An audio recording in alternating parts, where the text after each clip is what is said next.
Hello，大家好，今日我就係 Jason 啊，我而家所處就係何文田山嘅金百利大廈屋苑啦，就經過2年啦，嗰個係翻新啦。咁而家嗰個大廈嗰個外牆嗰個竹棚咧就已經係拆咗嘅，仲有啲嘅小量工程係進行緊嘅。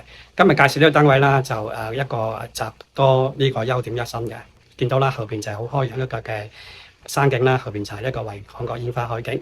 另外嗰個積就非常之靚，仲包2個車位，仲有一個係天台添。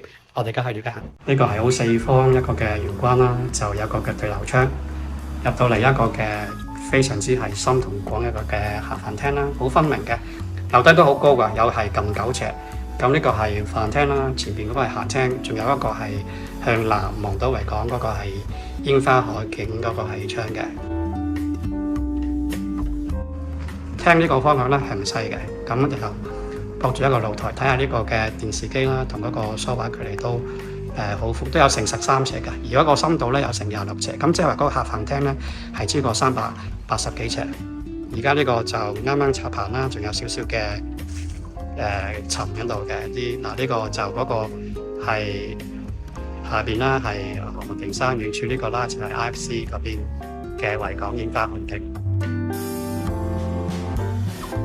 如果響玄關嗰個係隔離嘅，呢個都有成係近100尺，嗰個闊度啦就有係6尺啦，嗰個深度有成16尺幾，咁就都呢個啦，兩邊工作平台都好夠，上下吊櫃啦，咁就呢啲要係一啲嘅好大嘅開式先係做到，咁其實佢咧就唔算嗰個好大喎，1190幾尺啫喎，咁所以都係好反映到啦啲嘅傳統屋，即係一啲嘅實用性嘅。入邊呢個啦係駁住一個係姐姐房，咁佢做咗一個雜物房咁樣，就都駁住一個係浴室，亦都有窗嘅喎，仲有兩邊窗，房一套全部都係巨房可以咁講。第一間房啦，有成110幾尺，咁呢個啦就有去到尾個位置好深㗎，就有14尺2寸幾，唔計嗰個窗台添。咁嗰個闊度啦就有係7尺7寸幾嘅。另一個位置係另一間房啦，稍為細啲90尺8尺8啦，成9尺6。咁佢呢個係望緊佢自己嗰個係樂園嘅。嚟就係嗰個浴室，咁就傳統開則啦，都係有啲嘅窗嘅。咁有一個名次設計就比較衞生啲。呢個係個主人房啦，有成210幾尺啊。先呢個啦位置已經去到尾呢個位置有成咗個衣櫃。咁另一邊咧亦都有一個嘅 built-in 一個嘅衣櫃嘅嗰個。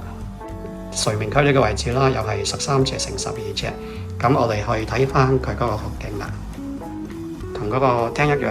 咁下邊啦就係何文田山嘅遠處就係維港煙花海景，前邊嗰個啦就係呢個華仁書院。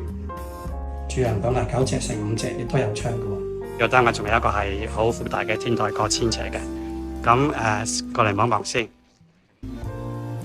隔離呢個賀龍街下邊嗰個泳池啦，咁呢個何文田山遠處呢個啦就係煙花海景。啱啱係拆咗棚，好靚仔嘅金百利大廈啦。呢個單位除咗係積靚包一個係天台啦，仲有2個車位嘅喎。大家有興趣想理解多啲，就隨時飛嚟我諮詢啫。下次見。